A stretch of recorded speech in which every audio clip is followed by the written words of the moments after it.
Ya, selamat pagi Bapak Ibu, Oma Opa, Om Tante semuanya. Ya, bersyukur ya kita bisa sehat, bisa datang bersekutu bersama-sama di tempat ini. Saya mulai sekarang karena jam itu sepertinya terlambat 5 menit ya. Saya ikutin jam saya, sudah jam 10. Ya, sebelum kita mulai, saya ingatkan juga ya jangan lupa yang bawa HP kalau bisa dimatikan atau di silent.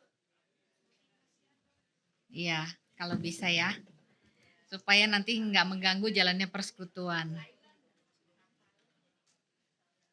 Dimatikan atau di silent HP-nya. Ya, kemudian kita akan saat teduh sebentar, kita minta supaya Pak Kuncoro mengiringi dengan instrumennya.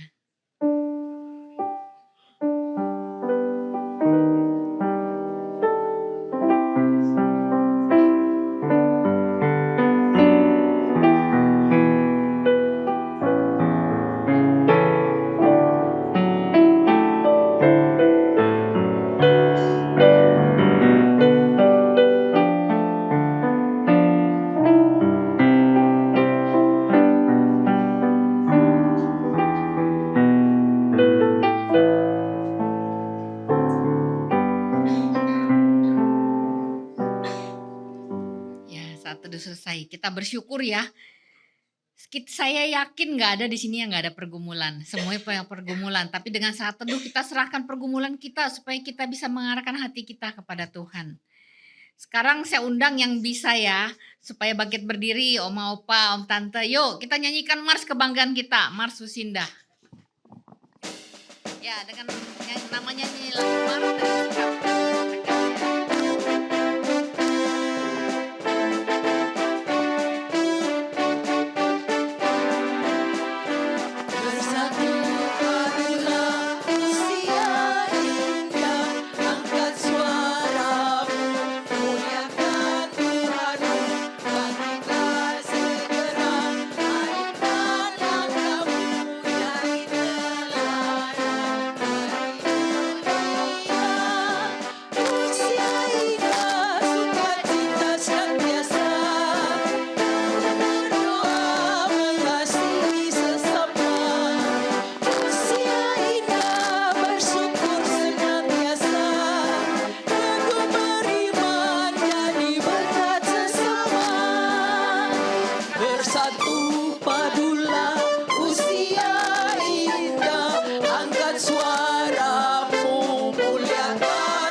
Bisa berdiri, silahkan berdiri, kita akan nyanyikan pujian pembuka kita.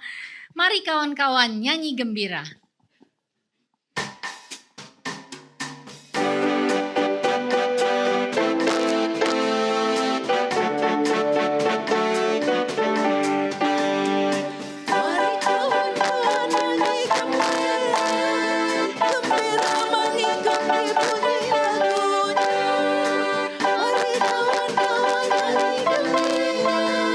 Supaya isi dunia mendengarkannya.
duduk, kita akan berdoa, mohon pimpinan Tuhan supaya bisa mengikuti persekutuan ini dengan baik. Tuhan Bapa kami yang baik, kembali kami datang ke hadirat-Mu, kami mau bersyukur di tengah segala pergumulan dan kelemahan fisik kami tetap dapat Tuhan antar sehingga bisa bersekutu dengan saudara seiman di tempat ini. Biarlah Tuhan Roh Kudus yang mengangkat seluruh pergumulan hidup kami agar kami dapat sungguh-sungguh mempersembahkan diri kami untuk memuji nama Tuhan, untuk mendengar firman-Mu, sehingga ketika pulang nanti kami boleh menjadi orang yang lebih baru dengan iman yang lebih kuat dalam menjalani hidup. Terima kasih ya Tuhan, pimpin persekutuan ini dari awal hingga akhir. Di dalam nama Tuhan Yesus Kristus kami berdoa. Amin. Saya undang Bapak Ibu untuk bersama-sama kita baca Mazmur 71 ayat 1 sampai 11. Judulnya doa minta perlindungan di masa tua. Siapa di sini yang gak perlu perlindungan? Oh, kita semua butuh perlindungan ya. Saya juga sudah mulai memasuki masa tua. Kita sama-sama baca Mazmur 71 ayat 1 sampai 11. Saya baca yang ke-1, Bapak Ibu, Om Tante semua baca yang genap ya. Padamu ya Tuhan, aku berlindung. Janganlah sekali-kali aku dipermalukan.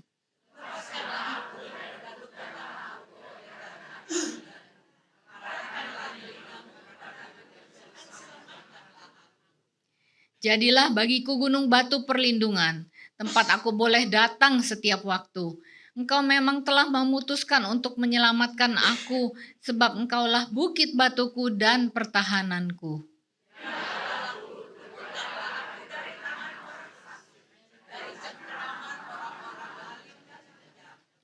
Sebab engkaulah harapanku ya Tuhan, kepercayaanku sejak masa muda ya Allah.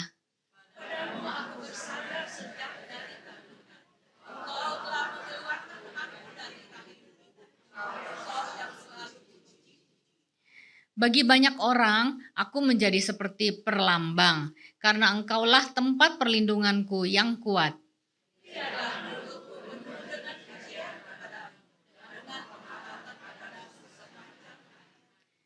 Janganlah membuang aku pada masa tuaku. Janganlah meninggalkan aku apabila kekuatanku habis.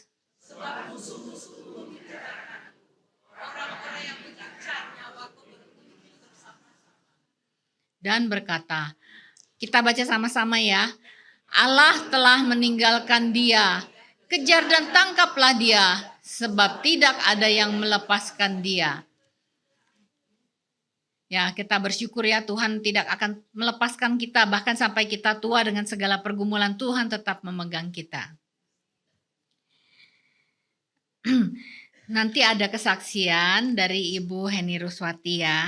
Tapi sebelumnya kita nyanyikan dulu pujian pengantar kesaksian dari PKJ 242.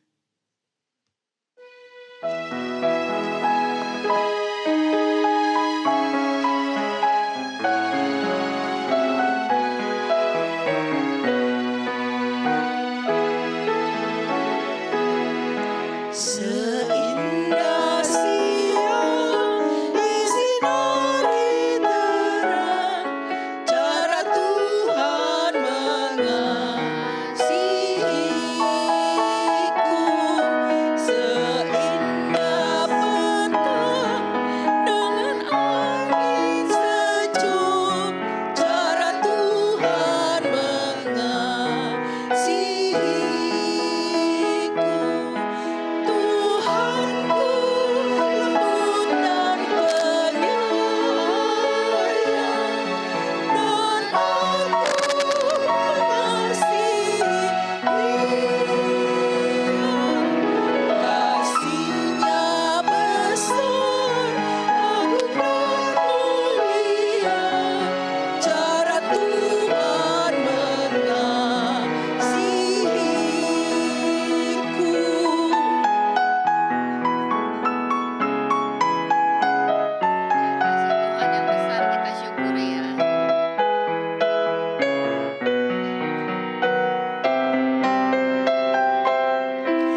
kasih Tuhan yang terus dan terus ya mengasihi kita. Untuk berkat Tuhan yang begitu lembut dan penyayang, yang selalu mengasihi kita seperti lautan yang luas dan angkasa ya. Seperti laut yang dalam dan angkasa yang luas. Ya, saya persilakan Ibu Heni. Silakan maju, kita mau mendengar pengalaman iman Bu Heni bersama dengan Tuhan ya.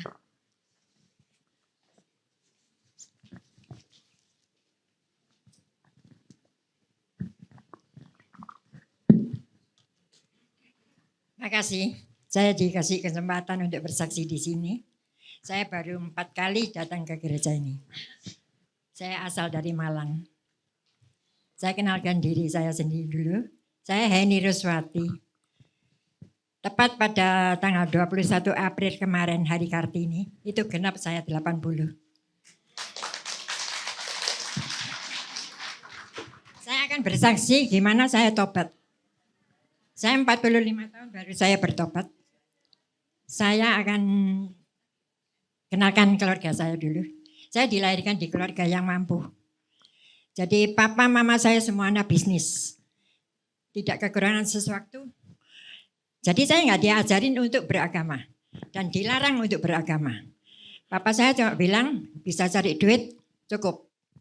Jadi saya enggak pernah memikirkan untuk cari Tuhan. Nah, setelah saya kawin umur 23, saya mempunyai anak yang kedua. Itu yang sangat-sangat mencintai Tuhan. Waktu dia 10 tahun, dia sudah setiap hari ngoceh di kuping saya. Tuhan baik, Tuhan berkuasa. Ikutlah Tuhan, mah. Saya bilang, apa kamu dia dikasih Tuhan makan? Apa kamu dikasih Tuhan segalanya? Aku enggak pernah loh terima duit dari Tuhan. Saya bilang gitu. Ya dia tahu saya keras kepala.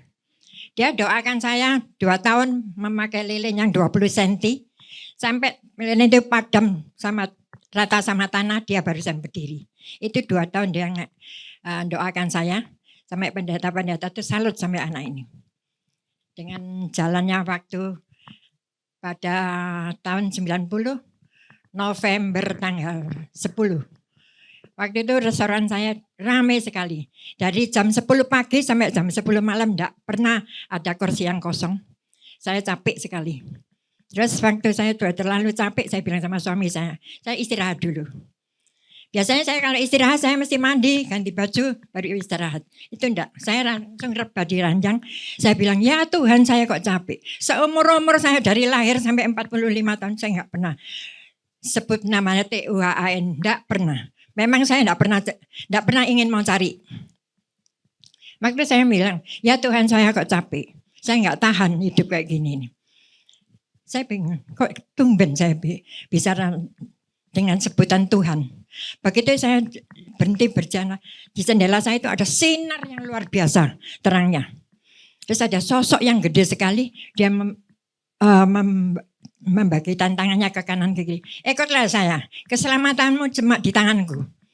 Saya bilang, setan apa yang keluar di ranjang? Saya takut sekali. Enggak pernah saya kelihatan sinar segitu terang. Terus saya cari anak saya. Saya kok ada terang sinar di kamar itu apa, Ma? Aduh, mama ini orangnya bandel. Keras kepala, kok diliatin Tuhan. Aku sing kepingin lihat Tuhan sampai sekarang ini Tuhan enggak nampak-nampak, Ma. Mama ini sudah terpanggil. Tuh. Saya tertawa aja. Saya bilang, kapan sih saya dapat duit dari Tuhanmu?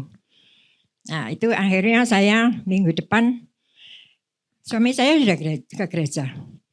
Nah terus anak saya bilang, Mak, Pak, ayo kita ke gereja. Saya punya inginan, apa sih yang dicari di gereja itu? Saya kepin tahu. Akhirnya saya bilang sama suami saya ikut. Suami saya kita mau ke gereja. Iya aku ikut. Loh kita ini mau ke gereja bukan ke mall loh. Iya saya ikut, masa kan budek. Saya bilang gitu, benar saya jalan ke gereja. Begitu saya ikut ke gereja, anak saya, papanya berteriak sama anaknya. Mama ikut. Dia girang sekali. Dia bilang, haleluya, amin. Tuhan baik, Tuhan baik. Saya ikut ke gereja. Begitu saya masuk ke pintu gereja itu, saya dipeluk sama istri pendeta, sama teman-teman saya enggak kenal. Saya enggak biasa. Dari mulai lahir saya sampai kawin, saya tidak pernah ngumpul orang. Benar, saya tidak ada waktu saya untuk ngumpul orang. Karena saya dididik dengan keluarga yang sangat keras. Dari saya boleh sekolah, saya harus terima gaji dari papa saya harus kerja sama papa saya 1 harian. Itu dari gaji itu saya bayar uang sekolah sendiri, untuk jajan sendiri, itu papa saya. Papa saya bukan bisnis biasa ya, dia ekspor tapioka ke Singapura itu tahun 50-an. Jadi saya di keluarga yang sangat-sangat keras. Mama saya juga buka toko sendiri. Jadi dia orang dua itu hartanya sendiri-sendiri, berangkasnya juga sendiri-sendiri. Kita nggak pernah diasuh sama mama. Dia pakai 4 pembantu untuk mengasuh kita. Seperti itu saya dilahirkan di keluarga seperti itu. Jadi waktu itu saya nonton papa saya gimana cari uang, nonton mama saya gimana cari uang. Otak saya cuma cari uang. Nah, setelah saya menyebut nama Tuhan, tuh saya kepin tahu apa sih isi gereja yang dicari suami sama anak saya. Setelah saya masuk gereja, saya tahu kok ada yang nangis, kok ada yang tertawa, kok ada yang bengong. Habis-habisin waktu 2 jam. Saya buka toko saya dapat duit. Akhirnya itu sekali saya masuk ke gereja, itu ada ayat 1, hujan angin, Tuhan yang berkuasa. Itu saya pegang. Kedua kalinya Desember awal. Saya waktu itu perjamuan kudus. Anak saya bilang, Mama tidak boleh ikut karena Mama belum dibaptis. Oh, syaratnya cuma itu. Oke, saya minta dibaptis. Mama ngerti arti baptis. Yang penting aku nggak dianatiri kan. Kalian boleh ikut, aku harus ikut. Saya juga sama-sama ke gereja. Saya dibaptis Desember tanggal 21. Singkat waktu saya cuma 3 bulan saya percaya Tuhan 100%. Kenapa? Waktu Januari tanggal 10, itu akhir-akhirnya saya bertobat. Tanggal 10 karena saya buka restoran di Bali, mempunyai banyak travel. Jadi saya pakai travel yang paling besar itu nominalnya yang paling kuat. Saya pakai itu untuk buka giro saya untuk membayar babi, ayam, segala sesuatu yang kebutuhan di restoran. Akhirnya tanggal 10 Januari BCL bilang, cek yang nominal 12,5 juta ini kosong. Saya kaget. Tanggal 11 besok cek giro saya itu berterbangan di luar. Saya cuma 1 ayat saya bilang, Tuhan, siapa yang percaya kamu tidak akan dipermalukan? Saya ingin kuasamu. Ya ini mungkin percobaan ya, bagi orang Kristen nggak boleh ya. Tapi waktu itu saya nggak ngerti, dosa. Benar, saya nggak ngerti. Saya kepin tahu apa sih kuasanya Tuhan. Saya punya restoran itu waktu hari itu tanggal 10. Saya tanggal 11 harus punya uang 12,5 juta untuk store cek BCA. Akhirnya tanggal 10 saya punya 2 pesta, 1 Korea, 1 orang Jepang. 1 meja lagi itu dia masuk dengan sendiri orang China. Jadi saya punya di sana tamunya kebanyakan orang LN ya, orang luar negeri punya. Nah kalau orang Jepang sama orang Korea ini memang langganan saya. Saya tahu apa pembayaran dia itu biasanya pakai kredit card, kalau nggak gitu pakai bank draft atau pakai yang lainnya yang nggak bisa dicairkan langsung. Nah saya bilang sama Tuhan, pokoknya Tuhan, hari ini kalau menyediakan aku 12,5 juta untuk store itu, aku akan percaya kamu 100%. Karena uang ini bukan kamu yang buat. Saya bilang gitu. Terus akhirnya tanggal 10, jam 6 mulai orang-orang berdatangan, kumpul-kumpul, yang Korea juga udah masuk di 5 room, yang orang Jepang juga masuk di room sendiri. Angin hujan datang. Saya bilang, angin hujan ini Tuhan berkuasa. Yesus cuma bilang, diam, tenang, pasti hilang. Di ayat itu ada, di Roma. Di Matius ya. Begitu terus, akhirnya saya bilang, berhentikan hujan ini. Saya enggak mau, karena musiknya enggak dengar. Akhirnya berhenti benar. Saya, oh ya, karena ini kuasamu untuk angin hujan. Tapi untuk uang belum tentu. Saya percaya dia hanya 50%. Tuhan tahu hati kita kalau tidak percaya dia 100%. Akhirnya pada waktu mereka bayar, saya dari jauh udah kelihatan. Biasanya orang Korea itu pakai kredit card. Orang Jepang itu biasanya pakai bank draft kayak gitu. Kok tumben orang Korea itu mengeluarkan hijau. Uang hijau itu uang dolar. Saya bisa store ke bank cair dengan hari itu juga. Saya bilang, masih 40% ya Tuhan. Lainnya belum ada loh. Terus akhirnya orang Jepang bayar dengan segebek uang merah, uang rupiah. Saya sudah agak lega, 70%, masih kurang 30%. Saya bilang, masih kurang 30%. Saya tahu nominal itu berapa, saya tahu. Tapi saya sisanya kas yang di kas saya enggak ngitung. Biasanya kita ada persiapan untuk menyusui orang gitu. Akhirnya terakhir orang China itu bayar dengan uang clear PIN. PIN itu uang renminbi ya, dari China punya. Saya bilang, oke Tuhan, sekarang saya hitung dulu. Saya keluarkan uang-uang itu semua, saya hitung 12,5 juta lebih 50 sen. Saya bersangkut di kaki Tuhan, saya nangis. Benar, saya baru kali ini saya nangis dengan yang Tuhan yang saya kelihatan mata ini. Baru kali ini saya bilang saya akan bertobat Tuhan. Setelah itu saya benar-benar bertobat. Dan Februari tanggal 10, ini kebetulan persis tanggal 10. Februari tanggal 10 anak saya yang paling besar sudah wisuda di Surabaya. Saya bilang, Nik masih umur 21, kamu mau kemana? Aku mau meneruskan di Sydney, Australia.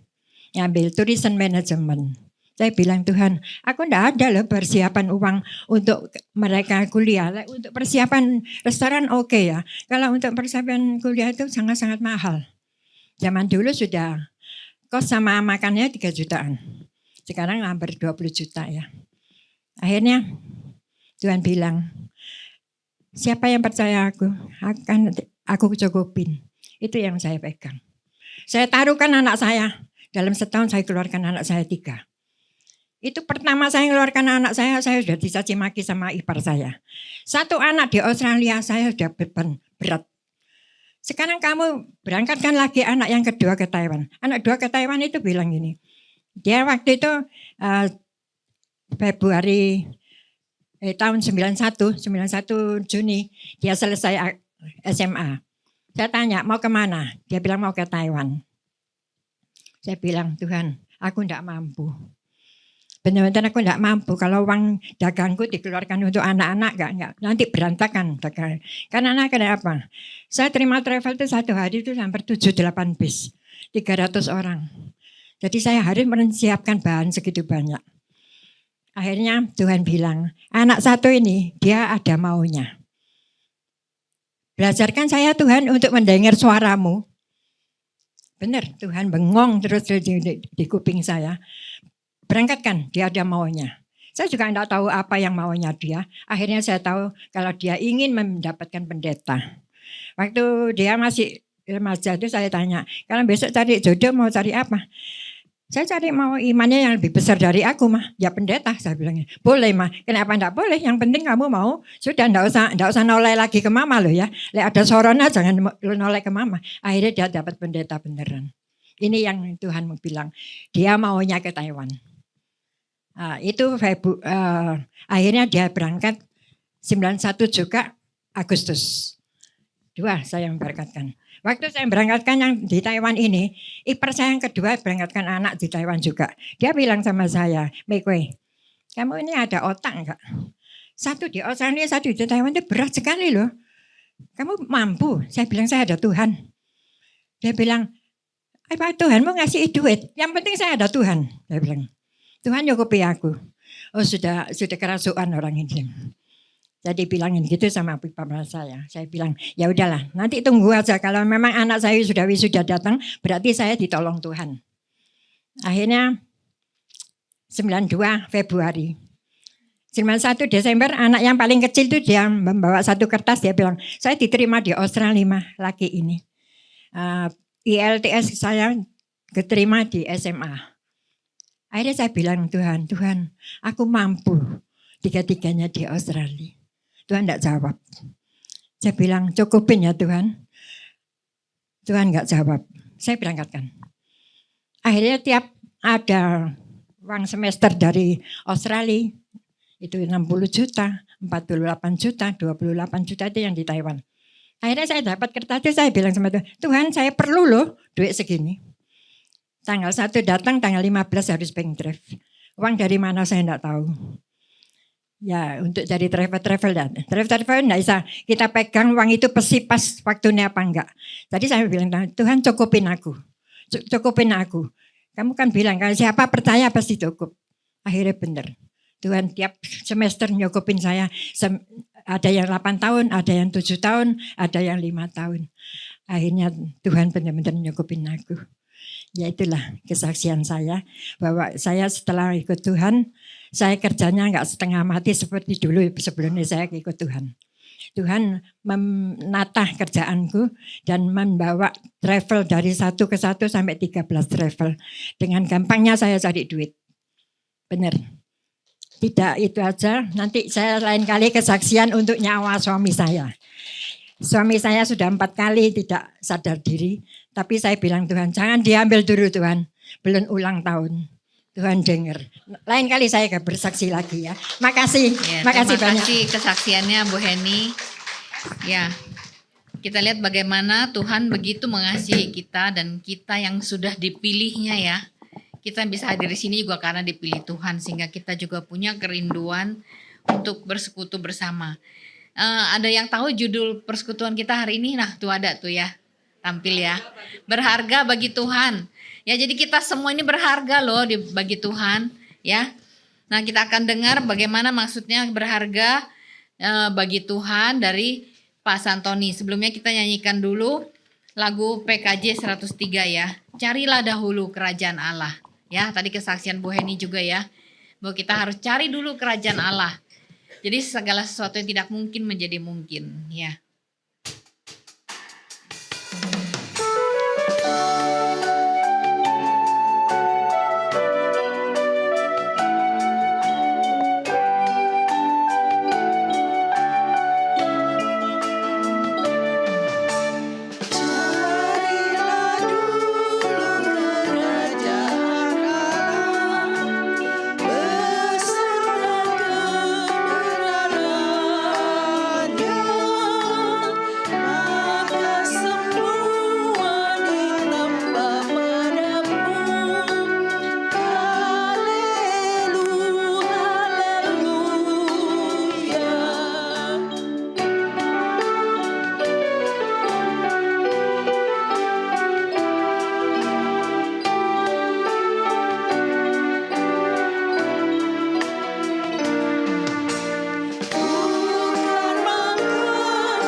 Tuhan Bapa Surgawi, kami bersyukur dan berterima kasih untuk setiap kasih dan anugerah Tuhan di dalam kehidupan kami.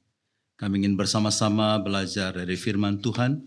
Tuhan boleh menolong kami sehingga apa yang boleh kami baca dan kami dengar boleh menguatkan iman kami bahwa kami adalah umat yang berharga di mata Tuhan.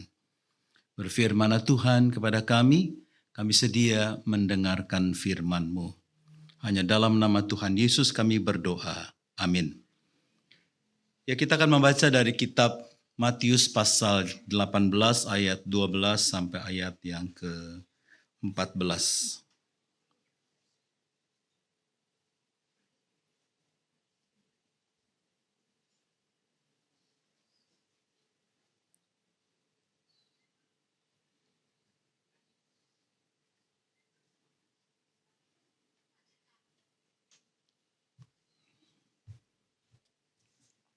Matius pasal 18 ayat 12 sampai 14. Bagaimana pendapatmu jika seseorang mempunyai 100 ekor domba, di antaranya tersesat Tidakkah ia akan meninggalkan yang 99 ekor di pegunungan dan pergi mencari yang tersesat itu? Sesungguhnya aku berkata kepadamu, jika ia berhasil menemukannya, lebih besar kegembiraannya atas yang seorang itu daripada atas yang ke-99 ekor yang tidak tersesat. Demikian juga Bapa-Ku yang di surga tidak menghendaki salah seorang dari yang kecil itu hilang. Yang berbahagia kita yang mendengar firman Tuhan dan yang melakukan dalam kehidupan kita hari lepas hari. Bapak Ibu sekalian, tema kita hari ini adalah berharga bagi Tuhan. Dari kitab Matius pasal 12 ayat 14 sampai ayat yang ke-14. Tulisannya kecil-kecil tapi gambarnya sajalah ya. Kalau kita bertanya, saya sebenarnya ingin dihargai seperti apa sih? Kan seringkali kita mendengar, hargai dong saya gitu ya. Mau berapa dihargainya? Gitu.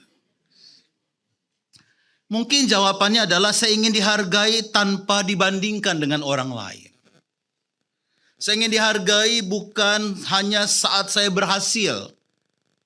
Bukan hanya saat saya muda, tapi saat juga sekarang ini. Saya ingin dihargai meskipun saya lemah dan jatuh. Saya ingin dihargai dengan kasih yang tulus. Saya ingin diperhatikan dan tidak dilupakan. Itu mungkin kerinduan kita semua. Kita mau dihargai meskipun kita sudah tua, kita lemah, kita mungkin merasa nggak bisa apa-apa. Nah, seiring bertambah usia kita, kadangkala muncul perasaan, apakah saya ini masih berarti? Apakah saya ini masih berguna untuk kehidupan ini? Firman Tuhan hari ini menjawab dengan jelas, ya, kita tetap berharga di mata Tuhan. Karena seringkali dalam kehidupan sehari-hari kita sering membandingkan diri dengan orang lain. Merasa kurang atau tidak cukup baik, bahkan merasa tidak berharga. Nah, jadi melalui firman Tuhan hari ini kita diingatkan bahwa setiap orang itu berharga di mata Tuhan. Jadi yang pertama dalam bacaan kita, setiap kita itu berharga di mata Tuhan.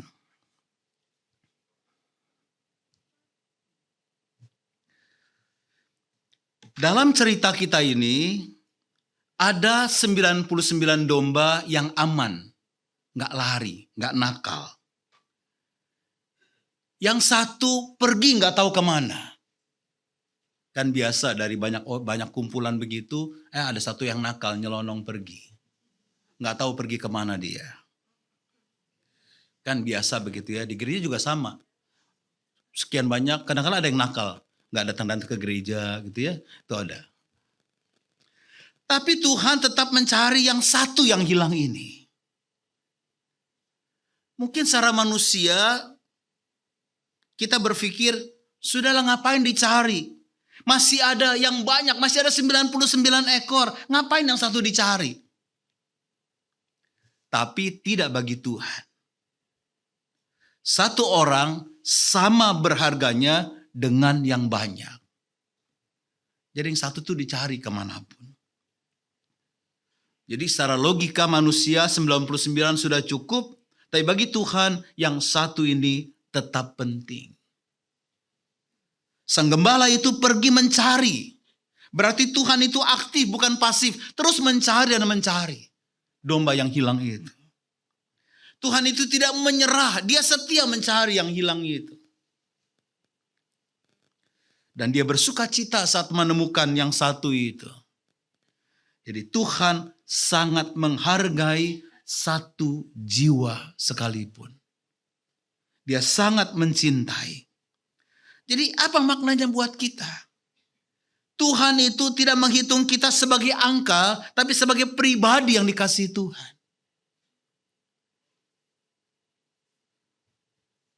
Kita di mata Tuhan tidak kecil. Kita tidak tersisi. Tetap berarti di mata Tuhan. Sekalipun kita mungkin sudah lemah dan kita mungkin sudah nggak bisa apa-apa. Bahkan jika kita merasa diri sendiri atau dilupakan orang lain, Tuhan tidak pernah melupakan kita. Jadi firman Tuhan ini menegaskan buat kita, Tuhan mencari yang satu domba itu.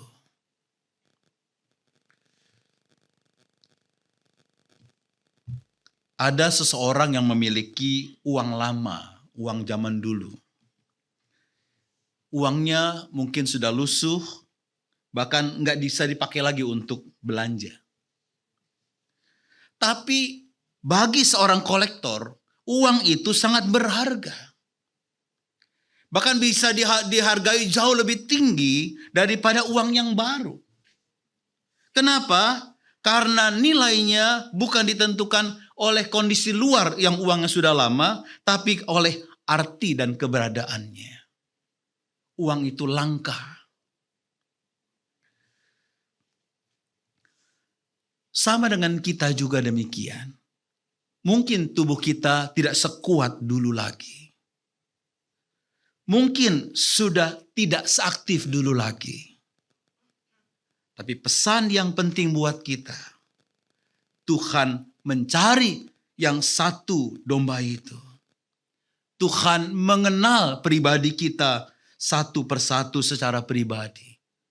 Tuhan peduli pada setiap kehidupan kita. Tidak ada yang dilupakan, bahkan berharga di mata Tuhan. Bukan berarti semakin tua semakin langka ya. Kalau uang kan semakin lama semakin langka.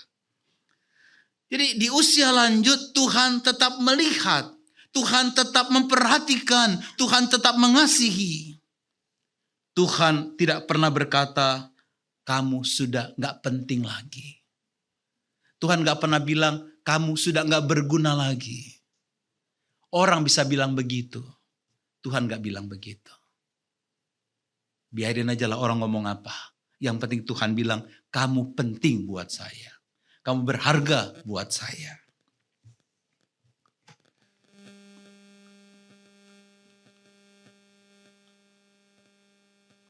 Lalu yang kedua, tidak perlu membandingkan diri. Seringkali kita itu berkata dalam hati, wah, dia itu lebih sehat dari saya. Dia itu lebih diberkati dari saya. Dia lebih muda dari saya. Hidupnya lebih enak dari saya. Jadi seringkali kita membandingkan seperti itu. Kok dia lebih baik, dia lebih hebat, dia lebih diberkati, dia lebih sehat, dan dia juga mungkin, dan seterusnya kita membandingkan diri kita dengan orang lain. Kenapa kita seringkali membandingkan diri dengan orang lain? Banyak kita tanpa sadar berpikir, saya berharga kalau saya lebih dari orang lain. Saya akan lebih bagus kalau saya lebih daripada orang lain. Ini keliru. Nilai diri akhirnya diukur dari kesehatan dibandingkan orang lain. Wah, dia sehat sekali, kok saya sakit-sakitan. Wah, anak cucunya banyak sekali, kok saya gak punya anak cucu gitu ya. Membandingkan gitu ya. Kondisi ekonomi dibandingkan dengan orang lain, oh dia tuh semuanya serba cukup, saya serba susah. Akibatnya kita merasa selalu mudah merasa kurang. Apa-apa kurang. Karena kita bandingkan dengan orang lain yang mungkin lebih dari kita. Atau sebaliknya merasa lebih baik. Padahal firman Tuhan menegaskan nilai kita tidak berasal dari perbandingan. Jadi kita gak bisa membandingkan diri dengan orang lain. Yang penting Tuhan itu mengasihi kita. Atau juga kita membandingkan diri dengan orang lain karena kesalahan dalam memaknai masa lalu kita. Usinda sering melihat ke belakang, dulu saya lebih berhasil. Saya dulu lebih hebat, saya lebih sukses. Hidup saya tidak seperti orang itu. Dulu, bukan sekarang. Dulu itu apa ya? Dulu lah, pokoknya dulu lah ya. Dulu saya muda, sekarang udah tua ya. Dulu banyak uang, sekarang kurang uang. Dulu, kalau pikirin sekarang ya susah begitu ya. Ini bisa melahirkan penyesalan, rasa gagal, atau merasa hidup tidak berarti. Padahal Tuhan tetap bekerja dalam setiap musim kehidupan kita. Dari dulu sampai sekarang Tuhan gak pernah gak bekerja. Kalau kita merasa sekarang Tuhan gak bekerja, kalau kita merasa sekarang kurang, berarti kita mengabaikan bahwa Tuhan bekerja dalam hidup kita. Kita seringkali menilai diri, membandingkan diri dengan orang lain karena kurangnya pemahaman identitas kita dalam Tuhan. Ini yang paling mendasar. Ketika seseorang tidak sungguh-sungguh memahami bahwa dirinya dikasihi Tuhan, dirinya berharga di mata Tuhan, maka dia akan mencari nilai dari luar. Salah satu caranya membandingkan diri dengan orang lain. Jadi kalau kita merasa, saya gak dikasihi Tuhan, saya gak berharga, dia akan bandingkan dengan orang lain. Jadi firman Tuhan mengingatkan kita, setiap domba itu punya nilai yang sama di mata gembala. Setiap kita punya nilai yang sama di mata Tuhan. Tuhan sama-sama mati buat kita. Yesus sama-sama telah disalibkan dan dia mati dan bangkit untuk kita semua. Gak ada perbedaan. Semua kita diselamatkan Tuhan. Gak ada bedanya. Kalau semua Tuhan ambil dari kita, siapa kita? Gak ada artinya. Sama berharga. Cuma yang membedakan ada mungkin membedakan dia mungkin lebih banyak dapat berkat. Tapi bagaimana kita mensyukuri bahwa kita itu sudah dikasihi Tuhan, dicintai Tuhan dan berharga di mata Tuhan. Jadi firman Tuhan mengingatkan setiap domba punya nilai yang sama di mata gembala. Tuhan tidak membandingkan kita dengan yang lain. Tuhan menerima kita apa adanya, siapa kita. Yang Tuhan inginkan adalah kita menerima diri kita. Kita bersyukur atas hidup kita. Kita hidup dengan damai. Kalau kita pergi ke taman, kan indah sekali taman itu. Di dalam taman itu ada banyak bunga. Ada bunga mawar, ada bunga melati, ada bunga anggrek. Semuanya semua itu berbeda, nggak sama. Bentuknya beda, warnanya berbeda, harumnya berbeda, gitu ya. Tapi semuanya itu indah. Walaupun berbeda, indah sekali taman itu. Sama dengan kita. Tidak perlu sama untuk menjadi berharga. Kita tidak perlu menjadi orang lain untuk berharga. Tuhan tidak menciptakan hidup sebagai perlombaan antara manusia. Tuhan gak ingin kita berlomba antar manusia. Kecuali lomba kalau Cynthia 17 Agustus ya, boleh lomba gitu ya. Kalau sekarang ngapain berlomba? Dia pakai baju ini hari Minggu ini, besok Rabu kita ikut-ikutan pakai baju yang sama, harus lebih bagus gitu ya. Nyanyinya kok dia bagus, saya juga harus lebih bagus. Itu gak apa-apa sih kalau latihan gitu ya. Kalau iri kan repot. Jadi nilai kita tidak lahir dari perbandingan, tapi lahir dari kasih Allah dalam hidup kita. Nilai kita karena kasih Tuhan, bukan karena perbandingan dengan orang lain. Jadi jangan dibanding-banding ke. Itu ada lagu ya. Coba tadi, kalau bisa coba cari tadi ya lagu jangan dibanding-banding ke. Nah jadi kita harusnya bersyukur dan berterima kasih. Nah itu sebabnya hal yang ketiga kita diajak apa? Sorry ini udah. Kita diajak bersyukur karena Tuhan selalu menjaga kita. Jadi kita bayangkan Tuhan tuh mencari kita berharga di mata Tuhan. Itu sebabnya jangan membandingkan dengan orang lain. Yang ketiga, tindakannya adalah kita harusnya bersyukur karena Tuhan selalu menjaga. Ini yang penting. Gembala dalam cerita kita tadi, dalam bacaan kita Matius pasal 18, bukan hanya mencari domba itu, tapi juga menjaga domba itu. Kalau dia nggak menjaga, dia nggak mungkin mencari domba itu. Jadi dia bukan hanya mencari, tapi dia menjaga domba itu. Jika kita melihat hidup kita, mungkin dari kita kecil, remaja, pemuda, sampai sekarang, dari masa muda, kita sudah melewati berbagai tantangan hidup sampai hari ini. Semuanya itu karena Tuhan menjaga kita.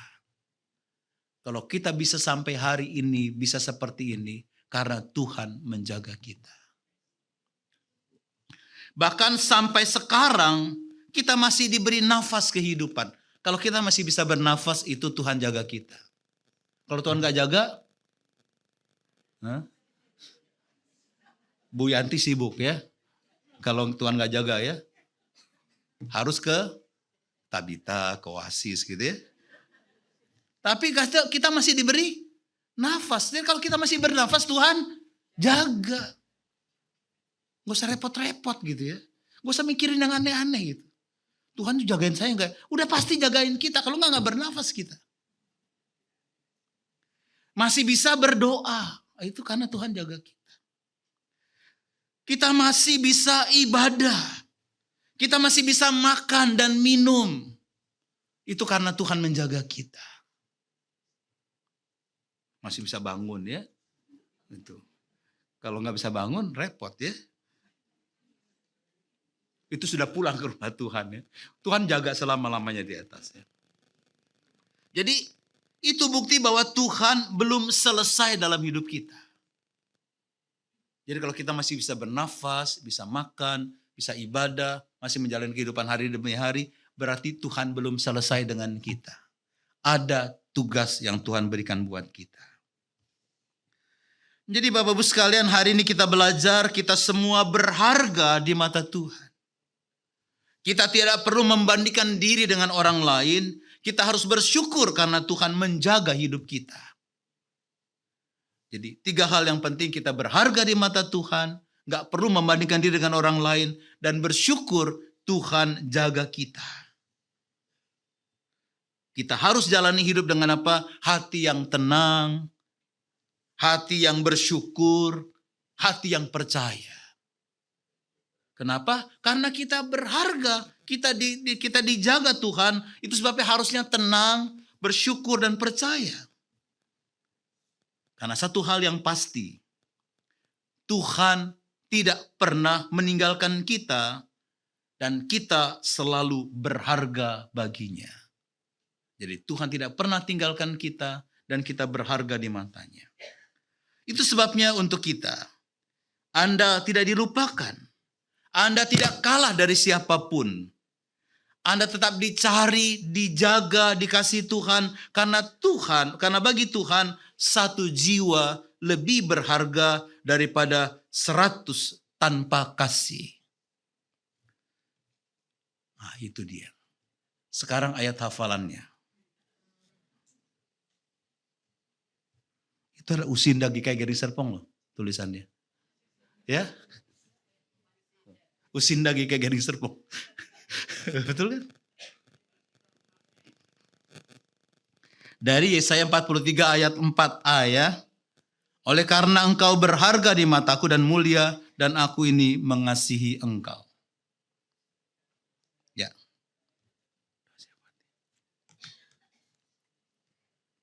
Ya, ayat hafalannya, oleh karena engkau berharga di mataku dan mulia, dan aku ini mengasihi engkau.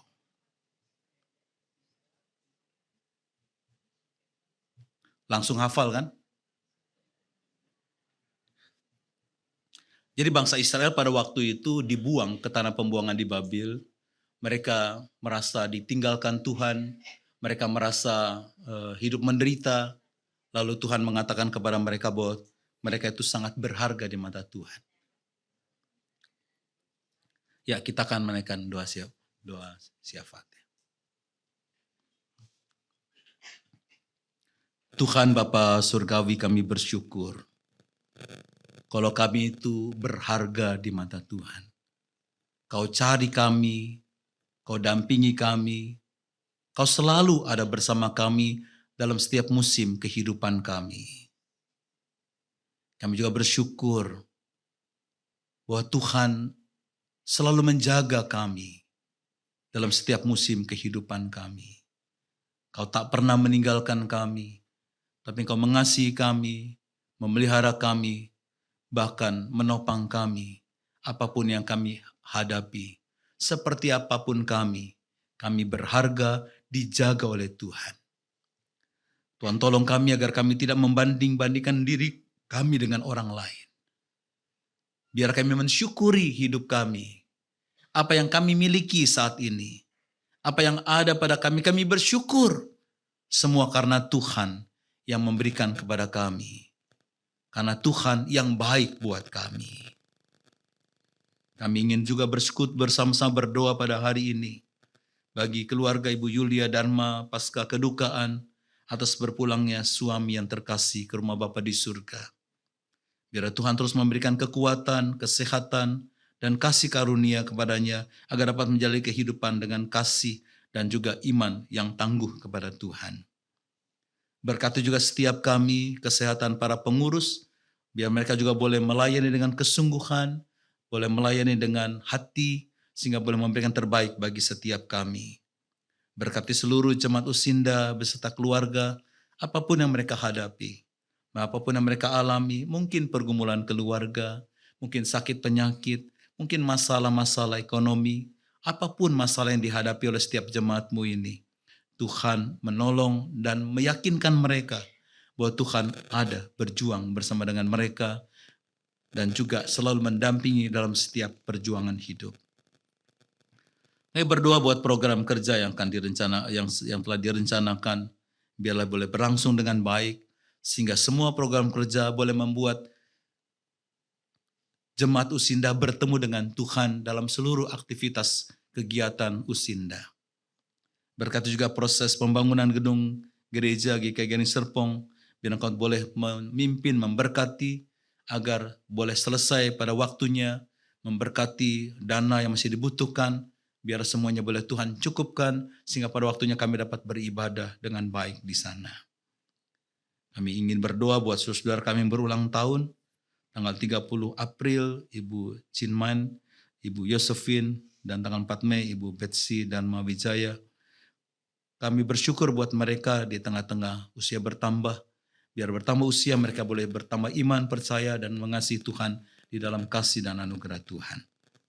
Bapa Surgawi, kami bersyukur Engkau menganggap kami berharga dengan rela mati bagi kami, menebus dosa kami, dan kami juga dijaga sepanjang hidup kami. Hanya di dalam nama Tuhan Yesus Kristus kami berdoa. Amin.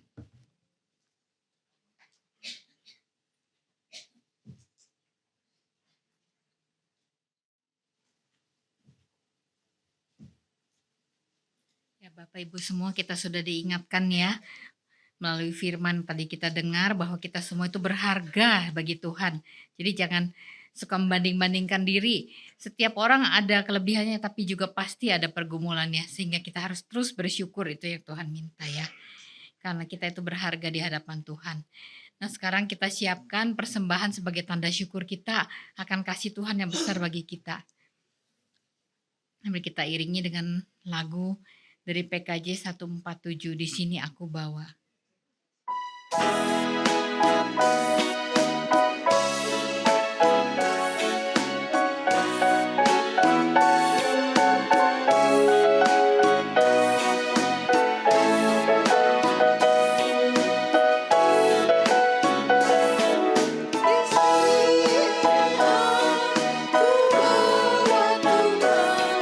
Bersembah hidupku sebagai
sebelum saya bacakan pengantar, kita udah selesai persembahan ya, tapi kita diingatkan melalui 2 Korintus 9 ayat 7, hendaklah masing-masing memberi menurut kerelaan hatinya, jangan dengan sedih hati atau karena paksaan, sebab Allah mengasihi orang yang memberi dengan sukacita.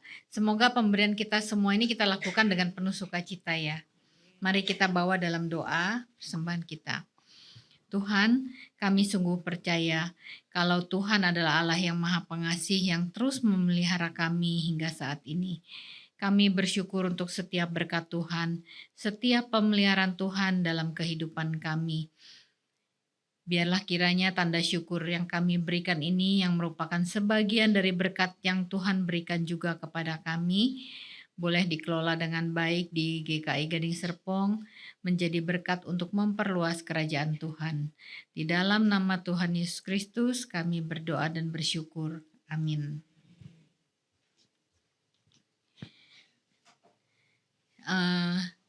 Saya undang jemaat untuk bangkit berdiri, kita akan nyanyikan pujian penutup. Ada di sini yang belum bersukacita karena sudah diingatkan bahwa kita berharga di mata Tuhan. Ada, kalau ada angkat tangan. Kalau enggak, mari kita semua sama-sama bersukacita.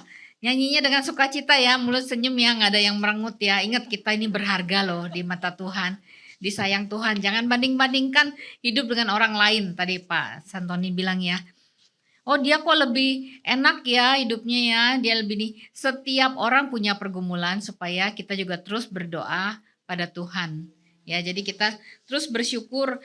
Lihat Mawar, biarpun berduri tapi dia juga tetap indah dan wangi. Dan semua orang juga terhibur dengan kehadiran Mawar. Begitu juga kita, biarpun banyak pergumulan, Tuhan sayang sama kita. Ya, mari kita nyanyikan berlimpah sukacita di hatiku. Di hatiku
sekalian, percayalah Tuhan mengasihimu, Tuhan menjagamu, dan Tuhan menganggap engkau berharga.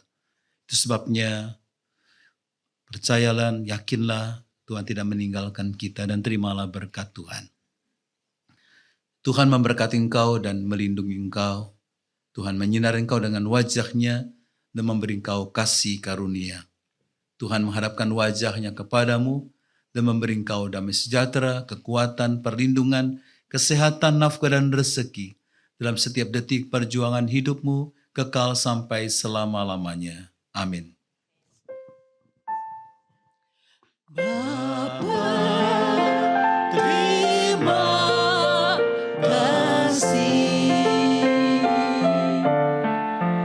Bapa, terima kasih. Bapa di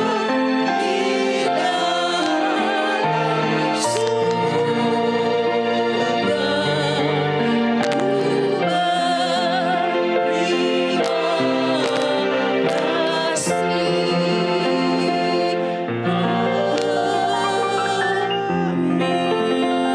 Silakan untuk kembali saat teduh buat kita.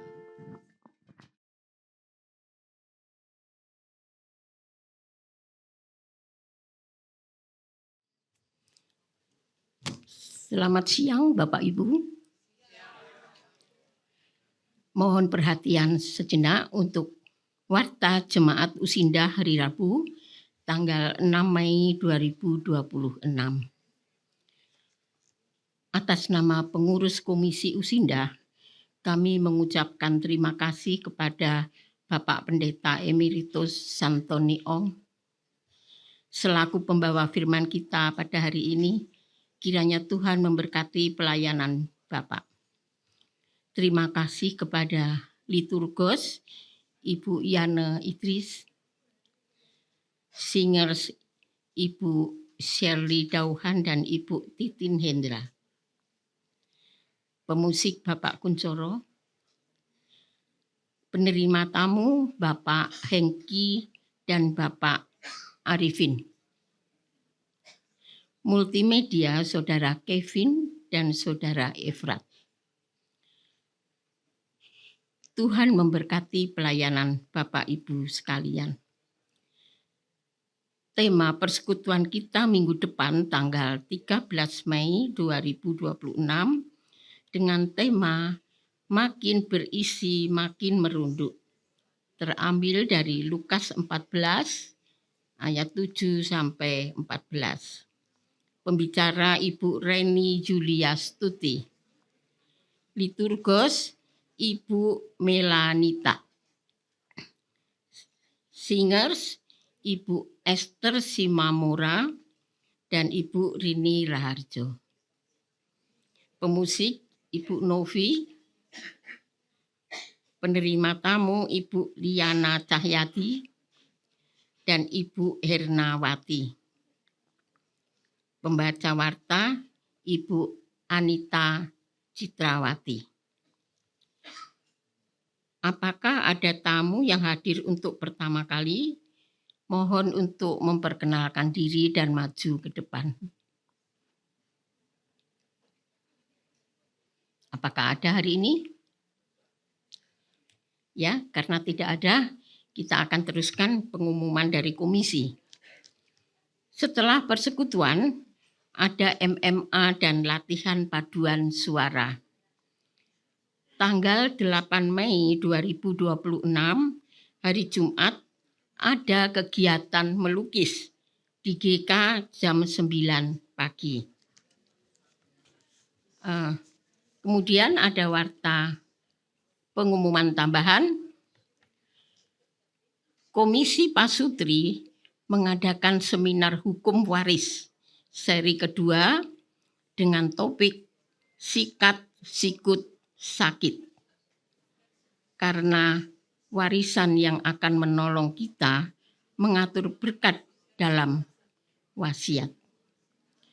Narasumber dari Dr. Risen Jan Peter, SH, MKM, STA. diadakan pada hari Sabtu tanggal 9 Mei 2026 pukul 10 pagi di Gria Kasih. Bagi oma, opa, bapak, ibu yang berminat mengikuti seminar, bisa menghubungi Ibu Eva dengan HP nomor 0811 838558. Atau yang mau mendaftar hari ini bisa dibantu oleh Ibu Rita, pengurus Usinda, atau kalau yang mendaftar besok bisa menghubungi Ibu Eva. Kemudian selanjutnya akan dibacakan susunan pengurus oleh Bapak Penetua Ardi Pratoni Doda, beliau sebagai penatua pendamping Komisi Usinda. Dan kemudian ada satu lagi Bapak Ibu,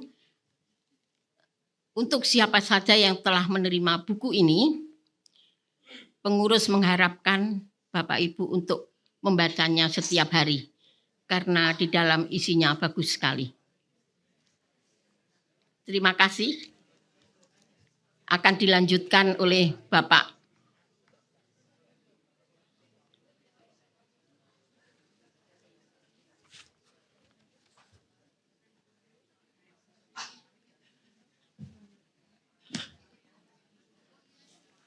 Shalom, selamat pagi Bapak Ibu, Oma Opa.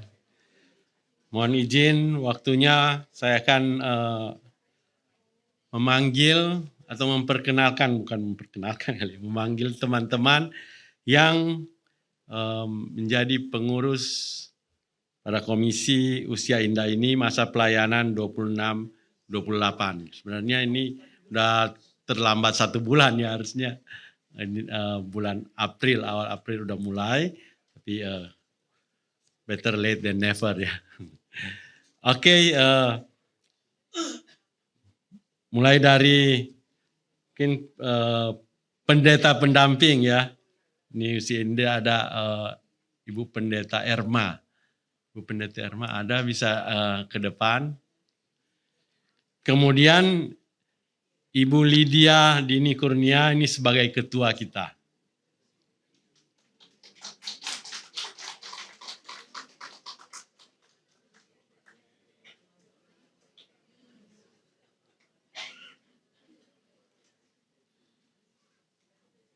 Tentunya Bapak Ibu, Oma Opa semua udah kenal ya. Kemudian Ibu Yana Idris, ini sekretaris dan juga menjadi utusan Klasis Banten. Yang berikutnya Ibu Vivi, ini jadi bendahara kita.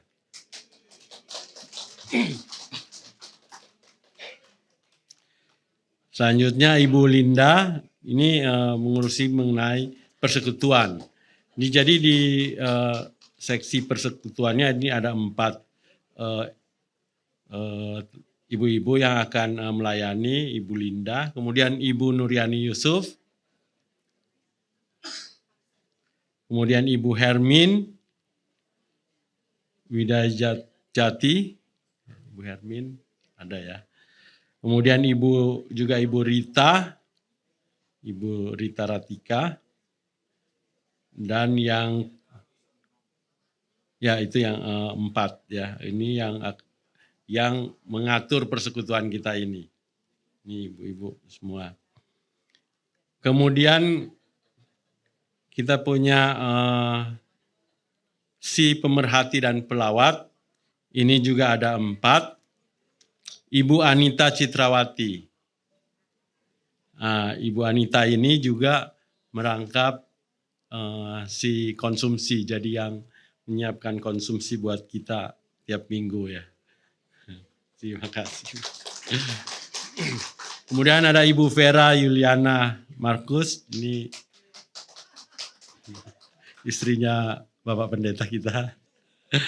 Kemudian ada Ibu Rini Agrariana Susilewati. Ibu Rini juga merangkap si transportasi, jadi urus transportasi juga. Kemudian Ibu Tung Lianio, Ibu Tung juga yang mengurus transportasi, jadi merangkap selain pemerhati dan pelawat juga transportasi. Nah, selanjutnya ada yang dari si musik, ini ada 2, Ibu Ko Ivy dan Ibu Yulianti Surya Putra. Jadi Bapak Ibu Oma Opa, inilah tim yang akan membantu melayani di dalam komisi Usia Indah selama tahun 2026 sampai 2028. Mohon dukungan, doa, dan support dari Oma Opa semua, Bapak Ibu semua, supaya tim ini terus kompak dan dapat terus sehati dalam melayani. Terima kasih, Tuhan memberkati. Silakan duduk. Udah bisa, silakan duduk.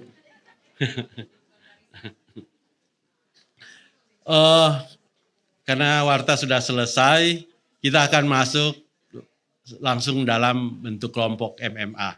Silakan kita bentuk kelompok.